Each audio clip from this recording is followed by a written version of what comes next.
There was some football to be had on a Monday night, gentlemen. Incredible scenes. One of the best goals you like to see in the Prem this season. And Everton beat Manchester United away from home. We've got our game back, guys. There was slapping footballers. There was goals of the season. Jim, it was a hell of a night of football. It was, and it was also some further nonsense from Man United, wasn't it? Which I think we were all starting to worry a little bit. Spasm. On the wane. Little spasm, wasn't it? The mind was a little empty. twitch.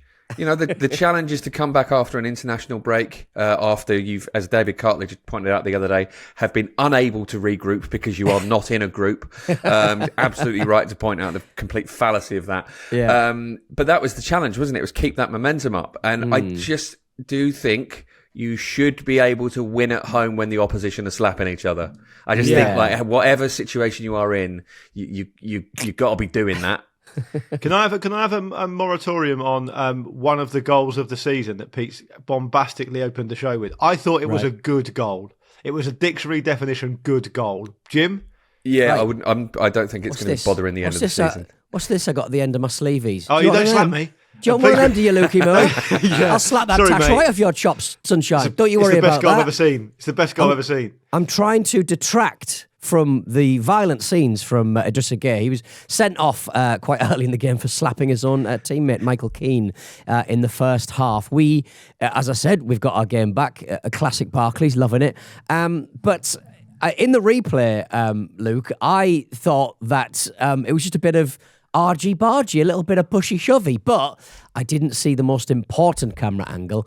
He absolutely hoofed him in the mouth, didn't he?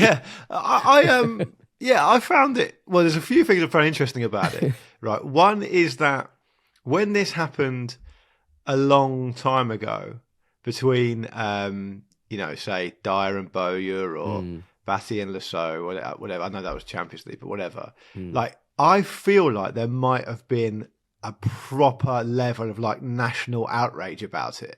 Yeah, right? Now, I know we're only the morning after here now. Broken Britain. But I'd be really surprised if people even remember this in 2 weeks' time, right?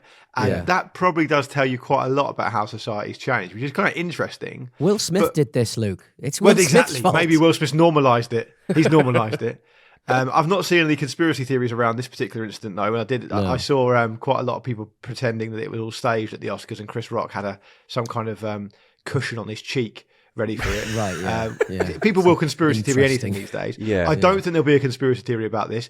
I did, however, feel like, I don't know, for some reason, it feels like if it's your own teammate, the referee shouldn't automatically send you off. He should go over to Michael Keane and say, do you want to press charges? and if Michael Keane says, no, I'd like to get on with the game, we can get on with it. I don't think so. I get why it's violent conduct. I get why the rules are the rules, and I get why they're applied across the board.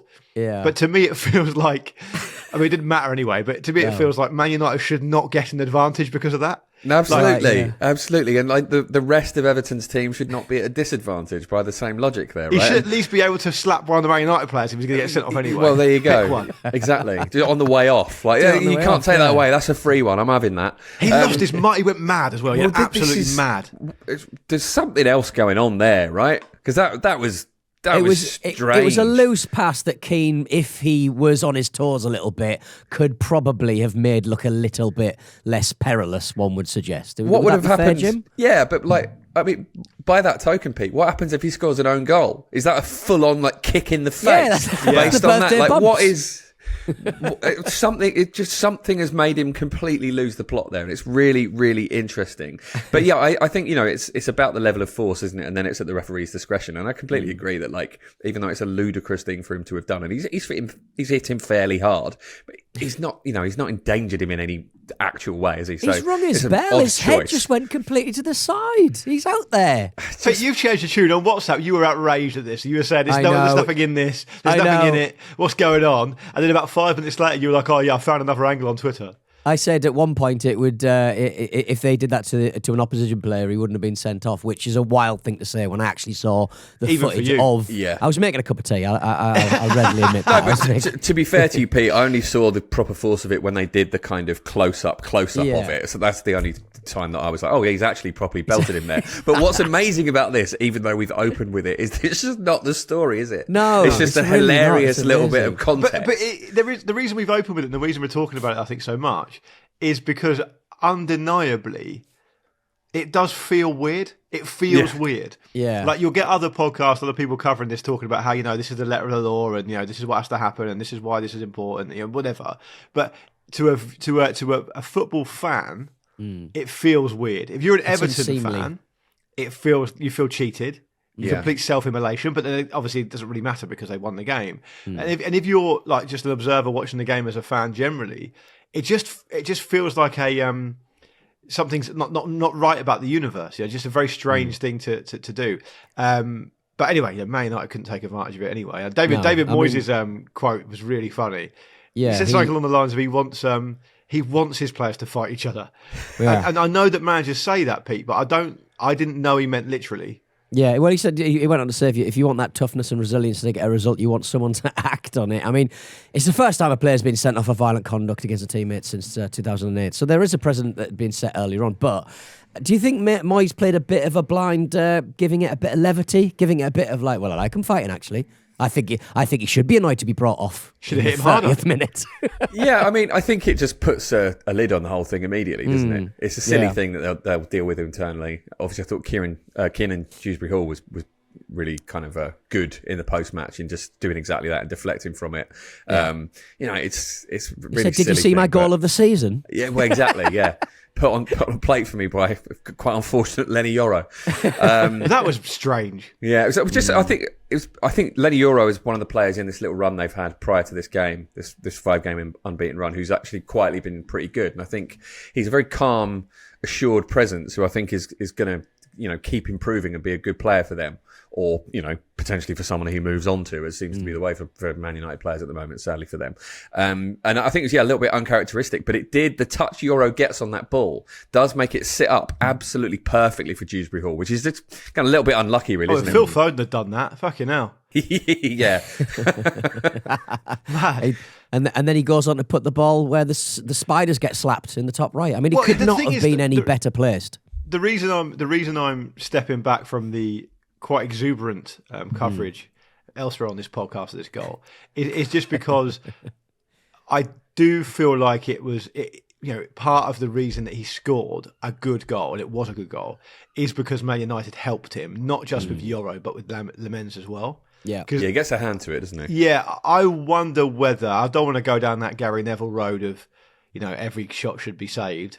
That was basically peak Gary Neville, where we just were overloaded with Gary Neville, and then even the people at Sky Sports had to say, "Come on, let's just take him off some stuff." Well, it's essentially that's what happens if no one else chimes in. He just sort of ends up in a sort of cul-de-sac. It's like an endless Gary Neville Ouroboros of commentary. And I thought maybe, I mean, the type of form Pickford was in, he saved everything, didn't he? I don't think it was, Liverpool weren't really overwhelmed at any point because of the way Man United are, but he did save everything. I think maybe Pickford saves that. Maybe. Yeah, so, I mean, it's all the headlines about Cristiano Ronaldo's bicycle kick at the weekend. It's like, mate, any keeper should be saving that. He got a big old hand to it. Yeah, palmed it and it was on net. Going back to the Pete, you mentioned that it's the first time a player has been sent off for violent conduct against a teammate since 2008. I was surprised to hear that, not least because when I looked up what that was Ricardo Fuller and at Stoke. Yeah, and Andy Griffin, was it? Hitting Andy Griffin. Had a good old jab at him after Stoke conceded the goal because Andy Griffin was defended quite poorly against, I think, Marlon Harewood, which is unforgivable. Right. And when they're taking the centre circle, they go back to the centre circle to take the kick off. There's a player in between, and Gardner has a little feint, drops a shoulder, lovely little jab in the chin. It's great to see. So maybe I'm talking shit because maybe that didn't really transcend the culture, did it? No one really remembers that. Boy, wasn't it? That was the big one. Yeah, because that was a proper fist fight, wasn't it? That was the exact sort of playground handbags you want to see. Yeah. I think one of the other things to take away from this game, though, is how interesting it is that when Man United are handed the initiative like that, they don't really seem to know what to do. They kept their kind of defensive players on despite having that numerical advantage and being unable to kind of get through Everton's defence in the first half. I thought he'd change it up quicker than he did. Yeah. Stayed very conservative, and it feels to me that like under no circumstances whatsoever is he going to change that system significantly. It's really strange. I suppose after the run they've had, there's an argument that it's been working for them. So why change it when you're still trying to sort of drill everybody into it? But as Luke touched on earlier, they weren't really troubling Everton, were they? It took them a long time to even have a shot on target. Obviously, you've got players like Bruno Fernandes on there and Brian Mbeumo, and you think they're going to have the quality at some point that will tell. And those moments just never came. Yeah, I think the way that Everton set up after they lost a man was good, and weirdly enough, I mean, obviously Spurs fans listening to this will be thinking, I'll get a bit of a holiday from them talking about Spurs today. Like, if you look at the amount of ball carriers Everton have got compared to Spurs, right? The big problem for Spurs, I mean, there were several problems for them against Arsenal, but one of the big problems was that they don't have a ball carrier, right? Yeah, all those players are injured for them, really. Yeah, and Everton set up with basically three of them, and maybe a half if you count James Garner. Who obviously assisted the goal. So, I mean, and they were able to relieve the pressure off themselves quite regularly. But you're right, Jim. I think the problem with this Man United side under Amorim is they are they're way too one-dimensional. And Neville, you could hear in the commentary, was getting really frustrated, not least because probably he's used to a Man United side who would have been absolutely laying siege to the Everton goal, whether Everton were down to 10 men or not, in his era. And the lack of tempo and the lack of, I guess, just bravery was really stark. I mean, Neville was focusing a lot of his ire on Luke Shaw, saying that he's an experienced player, he can deliver a ball, he should be forward, he shouldn't be worried about it. I kind of agree with that. I think there's no reason why he couldn't. I mean, he did start to move much further up the field towards the end of the game. And if you look at his heat map, I mean, the majority of it is now over the halfway line across the game itself. But they showed no impetus whatsoever. It was what Roberto Martinez was saying was quite interesting, which was this idea that if you want to really make it count against 10 men, you need sustained possession, sustained attack. You need to drag them around. You need to get them tired, etc., etc. And it's all very well for Pickford to have a man of the match game and make the saves he made, but really, I mean, it should be taken out of his hands. There's no real reason for it. So I think a lack of tempo, a lack of flexibility, as you said, Jim, and perhaps a lack of bravery, coupled with players like Bruno Fernandes, who has got a temptation to just try far too hard. I thought Amad Diallo was a bit like that as well, and so it became a really difficult night for them. Bruno Fernandes, in these situations, and we're seeing more and more of this over the years, he looks like he's arguing with a person that no one else can see. Yeah. It's just sort of screaming into his own hand, staring into the middle distance. It's like a really, sock puppet. Yeah, well, a little bit like that. It's a lot. And at one point, I quite enjoyed this from Gary Neville. When he'd fully just sort of lost his rag, and had just kind of stopped hiding that and stopped bothering to, which we're all here for, I suppose. At one point, he was just correctly predicting the shit decisions that Man United players would make. And then he's basically roasting them. It's not a commentary, it's a roast. Yeah, but like a pre-roast. It's like, I said he was going to do that, and he has. Well done, everyone, yeah. I also like that Gianno Barry is a striker who's not had a shot on target this season, I believe, and yet was absolutely tailor-made for this. Just like, lump it up to him, he'll win it. Might not even get the second ball, but apparently that's enough. That'll do. Yeah. I mean, it like you say, Jim, like Bruno's sort of arguing with himself. There's no to say skill level, like he's top 15 players in the world, but in his temperament, it's a real problem for Manchester United in matches like this, because he just falls in on himself. And this has been a common denominator throughout the whole of the Man United dip over the last few years, and it's it's starting to get less of a dip, more of a massive chasm now. Well, no, people it depends really how you want to flip the coin with Fernandes. So a lot of people say he's the only real outfield player that's carried himself with any credit whatsoever. He's basically been, the argument would be, I suppose, for the defence of Bruno Fernandes would be he's Michael Caine in the Muppet Christmas Carol, right? Yeah, he's the only actual serious actor, right? And he's playing it straight. and he's going to do the best performance he can, surrounded by a bunch of actual muppets, right? Yeah. Or you say he's not that well suited to it because it becomes the Bruno Fernandes show. I would say I think it's probably unfair to criticise him when there's so much other stuff going on. And as Jim's already said, and it is worth saying, that you can't overstate how good the run's been, because it's not been amazing by Man United standards, because of a couple of draws in there against some teams. But they have been better. They have definitely been better. They'll definitely be better than they were last season, right? Yeah. But this is a big setback for them. A big setback, because I Everton do their best work at home. I know they're beaten heavily by Spurs at home, but generally speaking, they're going to do their best work at home this season. And the stat around David Moyes and Old Trafford really does speak for itself. And yet they've been undone by 10 men in a game where there's no real excuse for it. And I do think Fernandes was trying too hard. No one had more shots than him, for example. He's trying to get it done. But at the same time, if you're Bruno Fernandes, it's that age-old kind of paradox, isn't it? Because Bruno Fernandes looks up when he's got the ball at his feet and he sees like Joshua Zirkzee in front of him, who is unquestionably shit. So what's he going to do? Hey, his head. I know he looks rusty because Amorim doesn't fancy him and he rarely plays. So a fantastic save from Pickers at the end. It would have been really interesting to see if that one had gone in. It was such a good header and such a fine But Pete, save. the stat around Zirkzee, while we're chucking stats around about Tieno Barry, is that Sky Sports flashed one up which said that Zirkzee hasn't registered a goal or an assist as a striker for a year. Wow. Right. Yeah, I mean, that's not great, is it? I feel for Fernandes in that he just has to do everything. If I were a player of his standing in that team, I'm sure I'd be trying to do the same sort of thing. He strikes me as someone who's basically got 3 jobs to try and support his ungrateful family.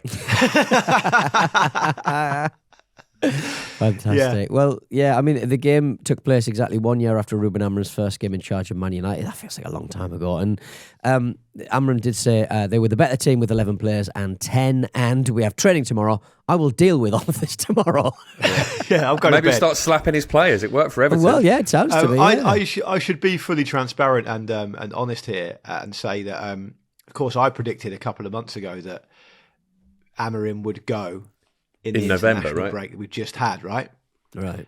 Because of the compensation situation, because of how poor they've been. To his credit, there's no talk about that now, is there? There's not. It's not. The talk's kind of died down. There's no rumours going around. I've gone over the top about it and been proven wrong. Fair enough. So in a way, despite the difficulty they had last night, the narrative has kind of been changed, and I don't know if this one-off game will really change that again too much. I mean, Crystal Palace away next time seems tricky, and then they've got West Ham at home. They also are massively going to benefit from not having any other competition to really worry about, right? So I think we may see, despite what we saw last night, we probably will see an upper mid-table Man United this season. Yeah, I think so. I also think it's interesting that Ratcliffe recently said, didn't he, that that they're going to give him 3 years. They believe in him being a really good manager, and I think actually that was smart, because they're not great at PR, as we've seen many times. But credit where it's due, that has quieted this sort of talk, because part of the problem Man United have had is it's when they go on a good run,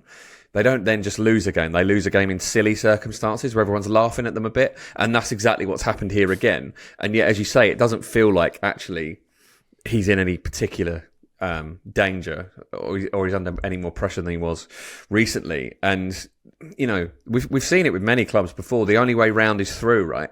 And I think actually at this point it is the smart thing for Man United to have invested so much in Amorim and players for his system, and to just stick with it and just weather this sort of stuff. I do think the real test of him will be of how wedded he is to this system, because I think in a situation last night where if you still really rigidly stick with something that isn't benefiting you because of the opponent, then that is a real blind spot, because it's a game of variables, right? You have to be flexible within games, it just multiple times in every single game. And that seems to be a weakness for them at the moment. Yeah, it's insane, Jim, to have 3 at the back still for such a large part of the game when they've got no real attacking threat. Because 3 at the back and Casemiro screening. To be fair, he did take Casemiro off. Yeah, but that was after like an hour, wasn't it? Yeah, he wanted to look at how the screening was working out for about 47 minutes ish after the sending off. Just make sure. Broken. Yeah, no harm in making sure. And then he replaced him with I think Kobe Mainu, and Dorgu came off for Dalot, didn't he? Mm.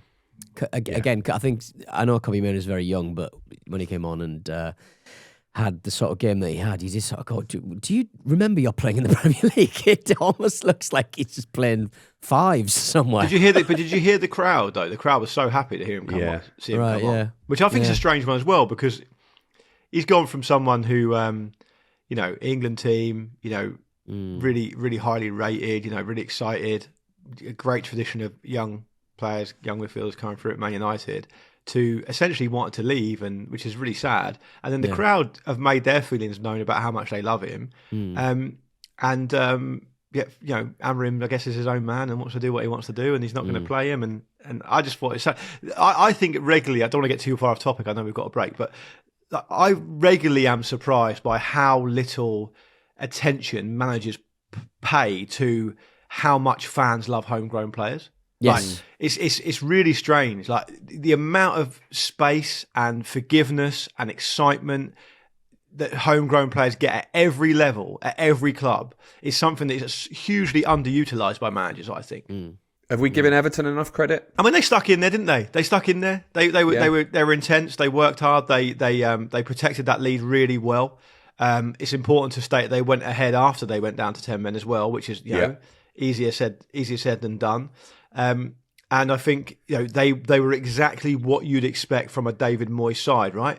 If you put David Moyes at the front of an army and say, we have got to hold this fort till reinforcements arrive in 2 days' time, right?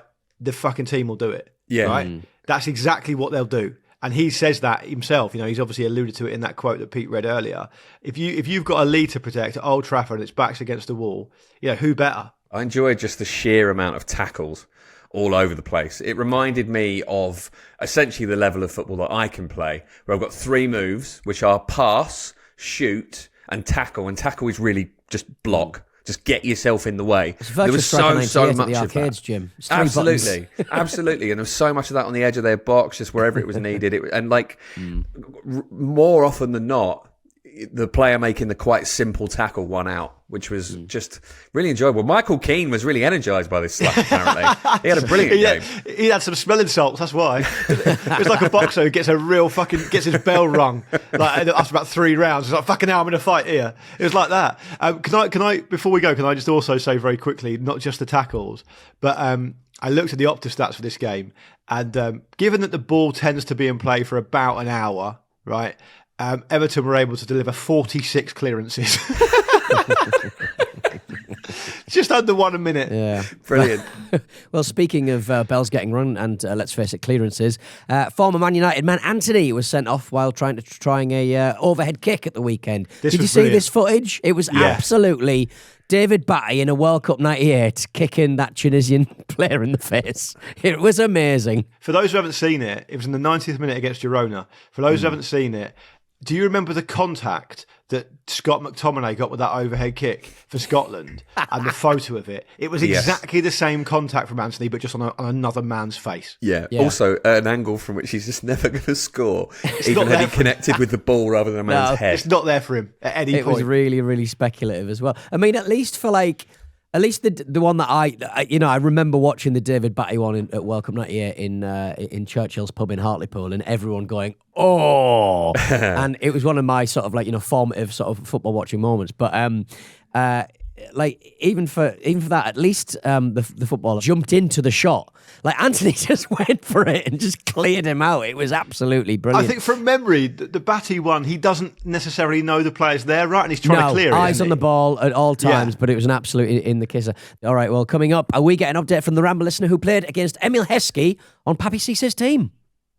This episode is sponsored by Hire, official global partner of Liverpool Football Club. Hire has been ranked #1 global major appliances brand for 16 consecutive years, and that is because Hire products are designed to make everyday life just that little bit more personalised. With an innovative combination of performance and style, Hire has a massive range of amazing appliances. There's the washing machine that can keep your clothes fresh for up to 12 hours after a cycle has ended, so if you forget that you've left your clothes inside, and let's be honest, we've all done that and will continue to do so, then you don't need to rewash them. Then there's the oven with a built-in camera that can recognise your food and make sure it's cooked to your liking. There are smaller appliances like the kettle with a keep warm function so you don't have to keep reboiling it, or the blender that not only makes smoothies and soups but also has a kneading function that can be used to make dough.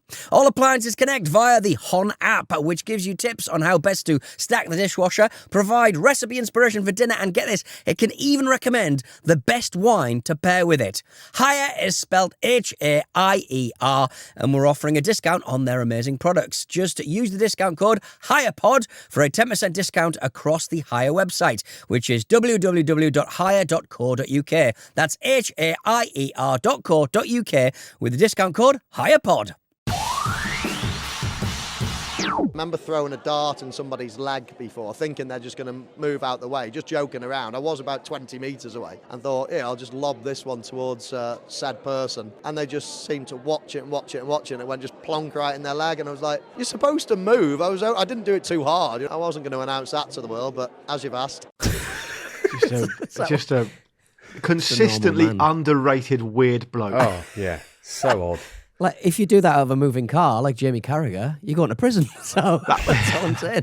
That wasn't a dart, though, was it? It wasn't a dart. It was a dart of spit, for crying out loud. Was. Speaking of darts, did you see Luke Littler? That shot of him just sort of doing this in the waiting to take a shot or something. He's sort of going, like with his eyes closed. Like he was just he was in his like mind palace. I think we should see more of that from darts. He's amazing. He's an amazing talent. Like, and we probably haven't got time for this, and the producer's going to edit it out anyway. But the only reason that Luke Littler isn't an absolute superstar is because of essentially class snobbery in this country.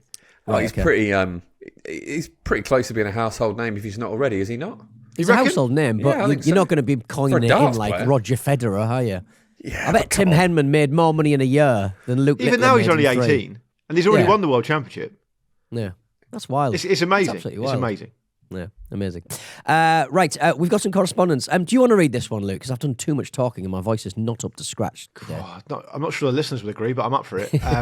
This is from Alex White. I mean, Pete promoted it before the break. The listener who was going up against Wythenshawe, the Sunday League team featuring, as Pete said, Emil Heskey, Papis Cisse, and many other ex-pros. Alex, we asked him to give us an update when he said he was going to be playing against them, and he has now come back, delivered the goods post-match. He says, hi lads, Papis Cisse was unfortunately notable by his absence this time, and so it fell to Jodian Lescott to lead the line for Wythenshawe. Oh, wow. He's living his best life, Jodian, up front. Amazing.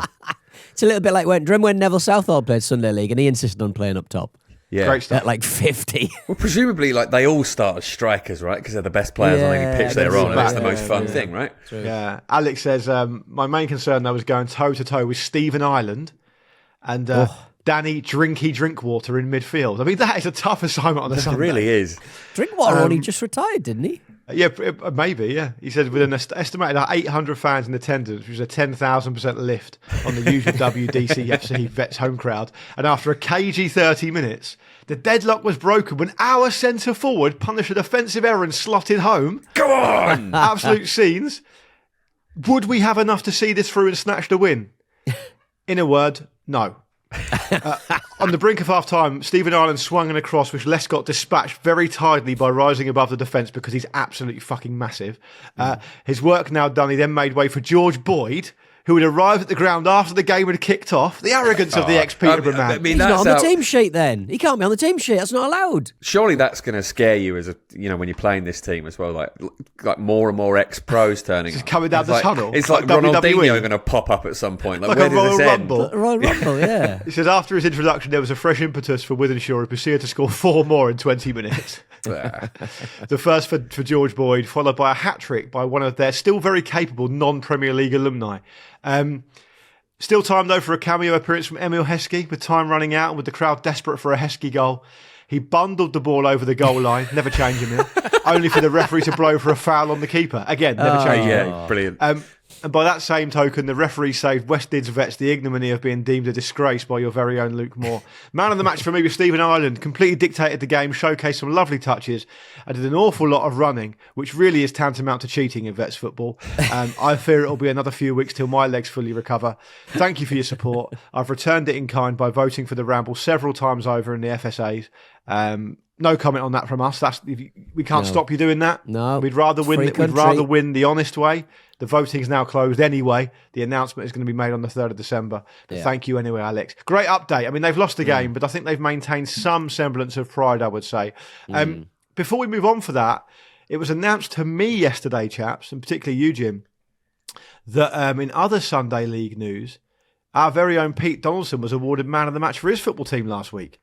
Yeah. Yeah, I mean, announced to you, I just said that I was telling you in context of I've got the man of the match trophy and I had it 2 weeks ago and I've not been able to play for the last 2 weeks, so therefore I'm keeping the trophies, therefore they can't hand out any more man of the match trophies. So just a little tip, if you have won a cup competition, just keep hold of the cup and they can't give it to anyone else. You dropped it in there in a very faux humble way so that we would know that you won a man of the match award. Talk us through it, Pete. Talk us through your performance. Yeah, come on, Pete. Don't hide your light under a bushel. We lost 5-3. Jim, the devil's in the detail here because Pete won the man of the match award and then announced to me also that he's playing in an over 50s league. Yeah. A lot. Look, if you're still at the age of 44. How have you got in there? You're allowed some ringers under 40. You're allowed to be 45. And he put some of that Halloween white face paint on his face to look older. Like fundamentally, Jim, I'm not good enough for anyone to complain about me being clearly too young. That's all I'm saying. If nothing else, I'm ruining it for everyone else. So just hide the trophy. Nobody's going to get it off you. That's all I'm saying. We've also got a message from Ethan on the Discord. I'd like to inform the group that I saw Pete in O'Neill in Leicester tonight. He left before I could say hello, but I hope he went to the fan club, Leicester's finest indie club. I'm delighted that Pete Watch has taken off among our listeners because we quite often don't know where you are, frankly, mate. No. So it's nice to have the eyes of the nation on you. But I'd like to announce that I did not go to the fan club.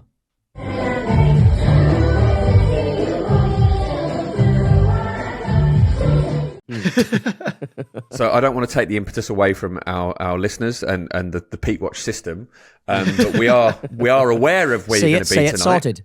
There's going to be a great opportunity for more Pete Watch tonight. That's actually true, because everybody is about to know where you're going, because you're going to Marseille, aren't you, to presumably watch the game. I know you went to Dortmund and didn't watch Dortmund Bayern, but you are going to the game tonight. Indie clubs, Jim, they don't drink themselves. I saw Harry Kane's brother. I had a good time in Dortmund. That's true, you did. Night out. It did, yeah. I am going to Marseille. Brassel hooked me up with a ticket, and I've managed to get a little flight, and I'm going to be staying in an Airbnb hosted by someone called Fang, and I'm very excited to meet Fang. Great. In Marseille as well. Marseille can be rough, mate. Yeah. Fang could be like a serious gangster. I think everybody's kind of... game recognises game. Yeah. I was very excited about it. And then Newcastle, the club, not the town, sent an email round basically saying, right, these are the places you can't go. This is the place where you need to be to get the fan bus to the actual ground. And I'm like, oh, come on, guys, French police, man. This is red rag to a bull stuff. For Dawson. I will not be contained in a town square. You might well be kettled in a town square. I've shared many a live tour itinerary with Pete Dawson, only for it to be roundly ignored. So good luck with that, Newcastle United Football Club. No, exactly. He'll be in Milwaukee before you know it. Milwaukee's nice, but it's Milwaukee. Well, elsewhere in the Champions League, Cole Palmer is back in training after breaking his toe at home by just stubbing it while playing FIFA. Apparently, they're going to be taking on Barcelona tonight. Emotional about it. I'm very emotional about it. They've not. I don't think they've ruled out Cole Palmer appearing at the weekend, but I don't think he's going to be fit for this one. He is currently wearing a special modified boot to aid his recovery. I don't know. Is it like a little extension? Have they just cut out a hole? It's a Bottomans. It's a Bottomans. Have they gone for a bottom? They're very roomy. There'd probably be enough room for a broken toe or two. I'll tell you what, the Bottomans get stuck on Donaldson's trotters and he gets a Man of the Match award. Well, Palmer could do worse than the Bottomans. The effect. Well, Cucurella, his teammates, spoke about Palmer injuring his toe in the pre-match press conference. He said, it's true that these things happened to me a few times in the past, but I'm stronger, so I don't feel anything. That makes a lot of sense. He gets thrown around like a little rag doll all the time, and it just bounces off the floor, doesn't it? It doesn't seem to bother him at all. So it's like, I'm not surprised he feels no pain. Would you like to sort of throw a man who looks like the bassist from Pearl Jam around? Yes, I would, actually. I would like to smack. But he loves a giggle. He loves sort of taking the mick out of Cole Palmer. So maybe we've got this guy wrong. Maybe he's the life and soul of the party, Luke. Say sorry. No, I can't say sorry because I just don't like him. I can't bring myself. Look, this is the game I'll be watching tonight, and there's a few reasons for it. One is, of course, you've got old Marcus Rashford in there doing his thing. Lamine Yamal, the world superstar, great to watch. And the other reason is, I think that I'm not going to betray confidence, but a certain European football expert was saying to me quite recently that they think that Chelsea might actually be a little bit shit and they're going to get found out sooner or later. And they've never been convinced by them under Maresca. You know, Maresca's a bit of a fraud and all this kind of interesting stuff. And it made me really think, because I was like, okay, yeah, I get that it's a bit chaotic. I get that they're doing things in a certain way. But at the same time, they're second in the league and they've won 5 of the last 6 games in the Premier League and all the rest of it. But if they are going to get found out, maybe it's when Barcelona comes to town and it might be a really interesting game. So I'm definitely going to be watching it. I mean, this is a European classic as well, right? We've seen a lot of brilliant games between these two. This is Drogba chasing after Tom Hennig of Raybo, isn't it? Yeah, absolutely. This is Ronaldinho doing that weird little wiggly shot that we've never seen the likes of before or since. So hopefully it will be some sort of kind of echo of those sort of games and we'll get some big moments. And there's some big players in there, you know? Nothing can prepare you for seeing, Lamine Yamal, Marcus Rashford. They were going to Stamford Bridge, you say, Jim, bit of a modern classic Champions League fixture. And then nothing will prepare you for the double take. Oh, yeah, that is Wojciech Szczesny in goal. What? The man retired 3 years ago. He did. What's going on? The man smokes heavily. Yeah. And has never been apologetic about that. Yeah, that is a funny one. Lads, did you read this about a Polish author has alleged that Barcelona asked Robert Lewandowski to stop scoring goals? Yeah, I did see this. So the final 2 matches of the 22-23 season, Barca had obviously won the league, but apparently, according to this Polish author, that Lewandowski had a clause in his contract to pay a bonus to Bayern Munich if he scored over a certain amount of goals. I think it was around 25. But they asked him, according to this guy, to stop scoring goals. Now, we have to say, for the record, there is no suggestion that this happened. But if you're going to stop, believing the GB News website, I don't know where we are in the world, really, to be honest. Yeah. Well, what they should have done is signed Alexander Isak. Exactly. Yeah. I mean, it sounds like a Polish language Christmas cash-in book. The sort of stuff that you'd see at the works on sale for like £3. But what's wrong what with an that? incredible situation. Literary snob these days, are you? I certainly am. Put my suit on, complaining about cash-in books. Jim, would anyone stop you from podcasting for money? Are you suggesting someone might pay me to not do this show? I just want a price, Jim. The listeners just want a price, Jim. That's very rude. It's like when Weezer did some Weezer. That's exactly what I was going to say. Yeah, set up a kind of GoFundMe for Weezer to just disband. Yeah, and Rivers Cuomo said if you raise X amount of money, we'll promise you we'll never play any more shows. Didn't they get quite close to it as well, where everybody's donating as a joke? Yeah, it was in 2010. That's right, and apparently Rivers Cuomo claims that that they came very close to raising $10 million. To convince Weezer to, quote, pack it in and stop disappointing fans. This is an abusive relationship and it needs to end. Nice. To be fair to them, the Weezer drummer said, if you make it $20 million, we'll do a deluxe breakup. Nice. I think actually, wasn't it long after that they did their own cruise, which is quite literally showboating? Fair enough to them. Nice. I am legally informed, legally required to inform you. Actually, I didn't come very close. They only raised £172 towards a £6.3 million goal. So I don't think it was that. I don't think it really took off. It's incredibly close, guys. It's incredibly close. Elsewhere tonight, Man City host Bayer Leverkusen at 8 p.m. They are looking to get back into some kind of form. Man City after their shooing at the weekend against Newcastle, they look very, very listless. Manchester City's Claudio Echeverri is currently on loan at Leverkusen, but has only managed 4 league starts, which has led to speculation that he may be returning to Man City in January. I'm obviously still fuming that he's not Marco Echeverri's son, hero of Bolivia, obviously. But Pep was asked about this, and he said, it's a question for his beautiful agent. Have you seen his agent? Yes, he looks like a character from Miami Vice. He Amazing. He looks like George Michael with a big old stogie on the go. Yeah, big loud Hawaiian shirt. Yeah, the first picture that comes up, he's sort of leaning back on a sofa at what looks like it's about 2:00 in the morning. Big cigar. It's lovely stuff.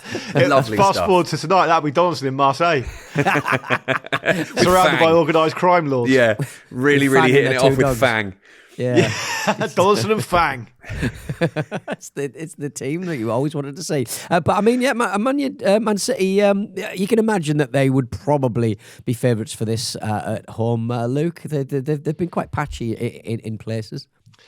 Yeah, to me it feels like in Man City's case, they've kind of dusted their way through the Champions League with very little problem. I mean, I know they kind of only drew against Monaco in Monaco, but they swatted aside Borussia Dortmund.